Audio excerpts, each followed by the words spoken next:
Vous savez, les centres, pour être sincère et rationnel, les centres ne sont pas la solution. On devrait d'abord séparer entre la prise en charge et l'éducation et l'enseignement. Quel sera le rôle du centre? Le centre de référence national de l'autisme qui va ouvrir ses portes, Inch'Allah, va aussi chapeauter des centres de prise en charge pour aider les enfants à évoluer, pour les préparer à l'école, pourquoi pas, etc. Donc c'est toujours bien. Cela dit, l'école c'est l'école, les centres de prise en charge c'est pour la prise en charge et pour aider l'enfant à s'améliorer, à s'adapter. Sinon, nous espérons quand même que tous les secteurs se mobilisent et travaillent ensemble, même s'il y a déjà la commission intersectorielle de l'autisme qui existe depuis 2016. Mais nous aimerions quand même que le sujet de l'autisme et le dossier de l'autisme ne soit pas uniquement délégué à la solidarité, dont la spécialité est la charité. Oui. On l'accueille comme à chaque fois aussi avec beaucoup de plaisir. Nos invités qu'on connaît, on connaît comment ils se battent au quotidien. Eh bien, c'est Farah Hassid qui est donc la fondatrice, enfin la présidente de la fondation et fondatrice aussi de la fondation Ilyes pour l'autisme. Bienvenue parmi nous. Merci, bonjour Amel. Comment on appelle ça? C'est pas un handicap, c'est un caractère. Ça peut l'être. Voilà. Ça peut être un handicap. Ça peut être un handicap. Oui, dans la société, ça peut être un handicap. Absolument. Au quotidien, ça dépend bien sûr du spectre autistique, bien sûr, c'est comme ça qu'on dit. Oui, médicalement parlant, on parle de spectre du trouble de l'autisme. Le spectre ne concerne pas l'autisme en lui-même, ça ne concerne que les, que les symptômes. C'est cela. Voilà, apparent, c'est voilà. tout. Mais l'autisme, c'est l'autisme. Exactement. Et pour cela, il faut se serrer les coudes, il faut travailler ensemble, il faut s'entraider, il faut énormément d'énergie et de force pour pouvoir donc affronter cette difficulté au quotidien, parce que il faut le dire, c'est une difficulté de prise en charge, d'apprentissage pour l'enfant. Et l'encadrer, bien l'encadrer. Et tout ceci doit passer d'abord par les parents. Par les parents, le trouble en lui-même est très complexe. Par rapport aux autres troubles connus, je veux dire, tous les troubles sont importants, tous les troubles sont quelque part complexes, mais là nous parlons de l'autisme, c'est très particulier. Il faut vraiment rentrer dans la tête de l'enfant pour savoir s'occuper de lui. Et qui mieux le connaître que les parents? Voilà. Les parents, la maman, tous ceux qui vivent avec lui 24 heures sur 24. C'est cela. Alors il y a un beau projet qui va naître, c'est justement la création donc du Centre national de l'autisme. C'est encore une fois, c'est une victoire pour tous ceux qui se battent au quotidien. C'est une victoire pour tous nos efforts, pour notre combat. C'est une victoire pour notre pays. Oui. Parce qu'une fois installé, ce centre va être, je veux dire, une première, même sur un plan continental. Oui. Pour ne pas dire mondial aussi. Il n'y a pas beaucoup de pays qui peuvent s'en enorgueillir. Donc, oui, c'est quelque chose de très important. Ça, si ce centre, je veux dire, s'il va relever des défis. Relever les défis. C'est un centre, en fait, de référence pour que les gens comprennent. C'est un établissement public qui sera installé à Alger, qui travaillera sur la coordination et l'unification des méthodes de prise en charge, de dépistage, de diagnostic. Voilà, dans ce centre, on pourra faire aussi des statistiques. Il va y avoir une uniformisation aussi comment dire, la prise en charge. Non, de la sensibilisation, ce qui est très important. Nous-mêmes, nous avions, il y a quelques années, à chaque fois, envoyé des courriers au ministre de la Communication pour faire en sorte que la sensibilisation quant à l'autisme ne soit pas, je veux dire, donnée à tout le monde. Et là, c'est très important et c'est très pointueux. C'est ciblé, doit être peut-être que positif. Mais je sais qu'au niveau donc de la fondation, au niveau donc des écoles, au niveau donc des centres, au niveau donc des associations, il y a différentes prises en charge qui se font au niveau de l'autisme. Et comme on l'a dit tout à l'heure, ça dépend du degré d'autisme. Donc chaque enfant est différent et les méthodes sont nombreuses au niveau mondial. Alors aujourd'hui, qu'est-ce qu'on fait? On copie les différentes méthodes, on essaye de les appliquer pour un cas ou un autre?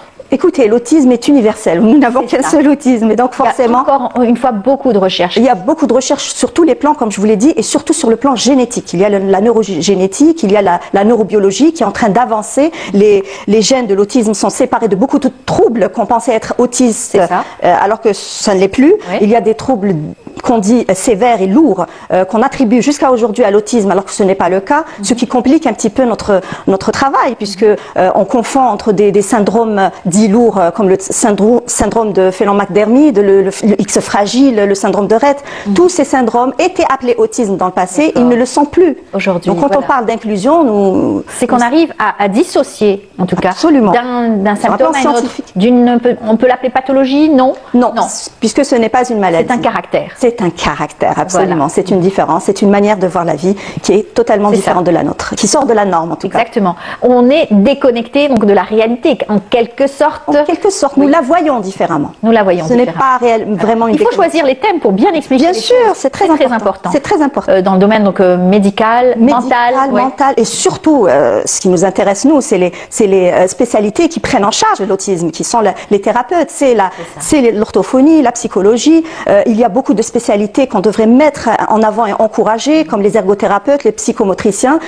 Donc, quand on ouvre la porte à ces gens-là qui sont en contact direct, c'est eux qui aident l'enfant à évoluer. Ce n'est pas le médecin, ce n'est pas une maladie. Donc, c'est ni le psychiatre ni le pédopsychiatre. Le pédopsychiatre peut donner son avis comme tous les autres, évidemment, mais les orthophonistes, mais il ne prend pas en charge un enfant autiste qui n'a besoin ni de médicaments ni de médecins finalement.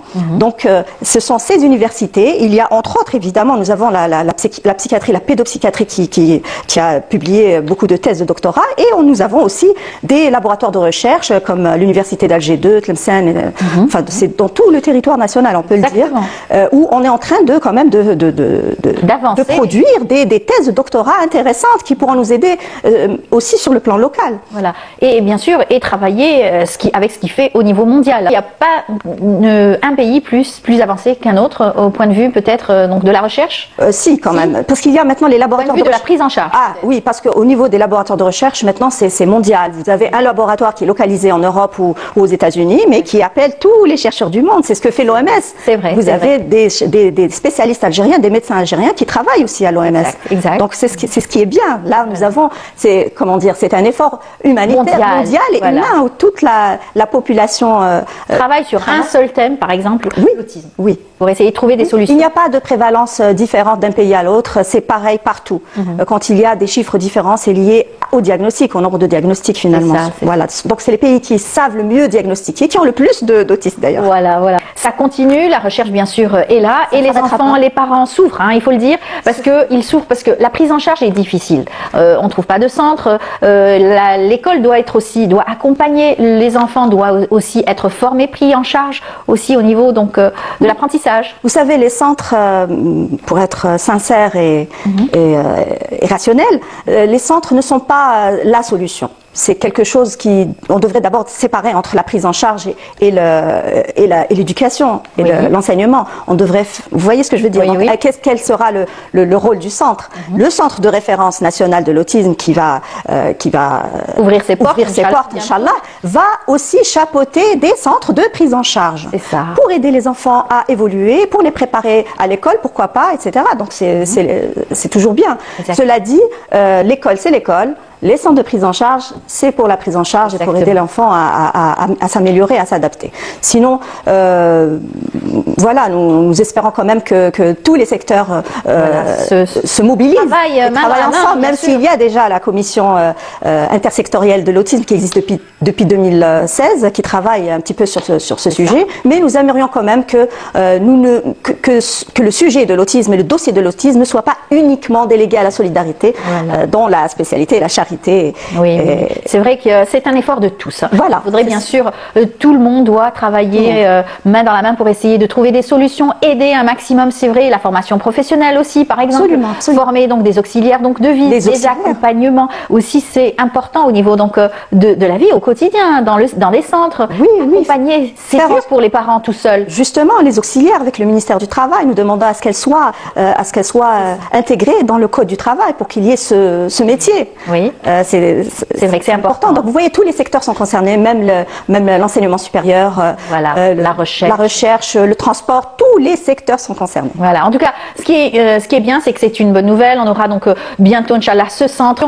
Et vous travaillez pour la Fondation, bien sûr. Et j'imagine que vous avez énormément de travail. Une actualité peut-être de la Fondation? En ce moment, nous sommes sur l'autisme non verbal. Nous sommes en train de sensibiliser tant que peu, en nous basant justement sur les recherches faites en Algérie et dans le monde. monde, afin de... Ça s'adresse surtout à la population, hein, évidemment, puisque les spécialistes s'y connaissent.